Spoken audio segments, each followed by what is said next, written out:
የረሃብ አደጋን በማሻሻል ለውጥ አሳይተዋል ከተባሉ ሀገራት ውስጥ ኢትዮጵያ መካተቷን በተመለከተ ወደ አዘጋጀነው መረጃችን እናልፋለን። በፈረንጆቹ 2025 በዓለም የነበረው የረሃብ አደጋ መሻሻል ማሳየቱን የመንግስታቱ ድርጅት ያወጣው ሪፖርት ያሳያል። በፈረንጆቹ 2022 እና 2024 ዓመታት 8.6 እና 8.1 በመቶ የነበረው የዓለማችን ረሃብተኛ ህዝብ ቁጥር ባለፈው የፈረንጆቹ 2025 ወደ 7.8 ከመቶ መውረዱን ሪፖርቱን ጠቅሶ ሮይተርስ ዘግቧል።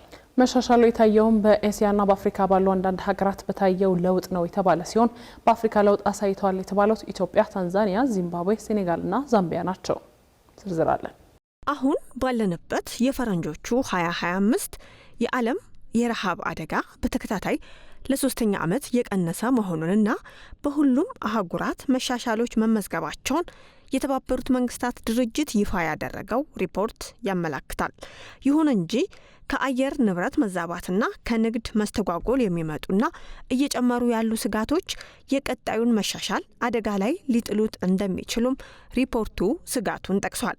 ይህ የዓለም የምግብ ዋስትናና ስርዓተ ምግብ ሁኔታ ሪፖርት የተዘጋጀው በ5 የተባበሩት መንግስታት ድርጅት ተቋማት ሲሆን በፈረንጆቹ 2022 እና 2024 ዓመታት 8.6 እና 8.1 በመቶ የነበረው የዓለማችን ረሃብተኛ ህዝብ ምጣኔ ባለፈው የፈረንጆቹ 2025 ወደ 7.8 ከመቶ መውረዱን ይህንን ሪፖርት ጠቅሶ ሮይተርስ ዘግቧል።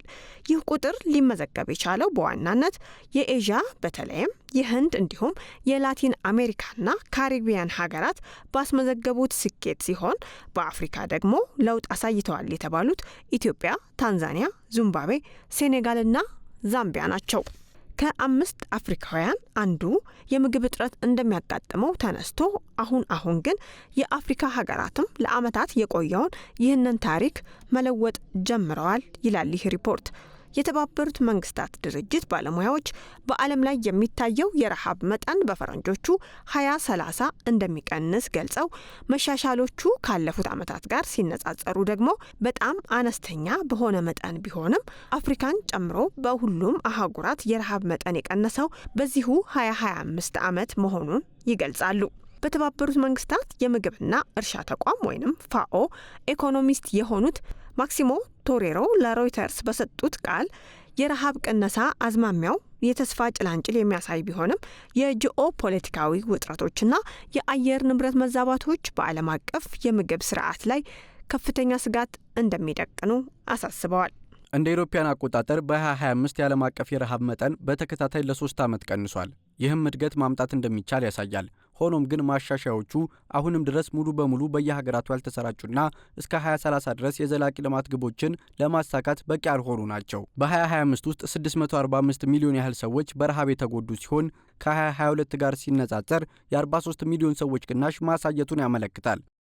ኢኮኖሚስቱ ስጋቶች ናቸው ብለው ከዘረዘሯቸው መካከል በሆርሙዝ ሰርጥ በኩል የሚደረገውን የባህር እንቅስቃሴ መደናቀፍ፣ የነዳጅና የማዳበሪያ ትራንስፖርት ዋጋ እንዲጨመር በማድረግ በዓለም ዙሪያ የምግብ ምርት ወጪዎችን እያናረ እንደሚገኝ አንስተዋል። አክለውም ሌላኛው ስጋት በዓለም ላይ ሊከሰት የሚችለው ጠንካራ ኤሊኖ ብልሹ የአየር ሁኔታ ለውጥ ተጋላጭ በሆኑ አካባቢዎች በሚገኘው የግብርና ምርት ላይ መስተጓጎል በመፍጠር ተጨማሪ ጫና ሊያስከትል ይችላል ሲሉ ሌላኛውን ስጋታቸውን ይገልጻሉ። ይህ በእንዲህ እንዳለ ግን በኤዥያ የታየው አብዛኛው መሻሻል የተመዘገበው ከዓለም ሕዝብ 1/5 የሚጠጋውን በያዘችው ህንድ የታቀዱ የምግብ ዋስትና ፕሮግራሞች በመተግበራቸውና የግብርና ምርታማነት ላይ ድጋፍ በመደረጉ የአህጉሪቱ የረሃብ መጠን ከ10 በመቶ በታች ዝቅ እንዲል አድርጓል ይላል ይህ ሪፖርት።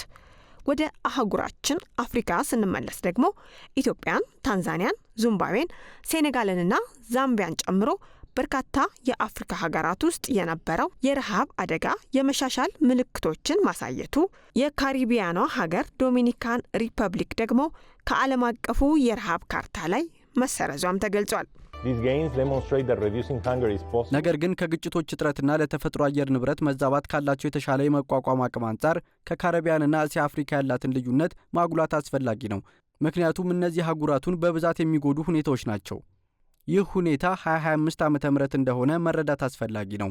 ከሆርሙዝ ችግር በፊት የነበረ ነው ማለት ነው። አሁን በሆርሙዝ ውስጥ ያለውን ቀውስ ግምት ውስጥ በማስገባት ለሚቀጥሉት 5 ዓመታት የረሃብ ትንበያ የሚያቀርብ ቢሆንም ይህ ቀውስ ለግብርና ምግብ ስርዓት የሚያስፈልጉትን ከ1/3 እስከ 1/4 የሚሆኑ ግብዓቶችን እየጎዳ ይገኛል። ሪፖርቱ እንደሚገምተው በዓለማችን ላይ 2.69 ቢሊዮን ሕዝብ ጤናማ ምግብ የመመገብ አቅም የሌለው ሲሆን ይህ ደግሞ ከእስያና ከደቡብ አሜሪካ በበለጠ በአፍሪካ ጎልቶ የታየ ችግር እንደሆነም ነው የተነገረው።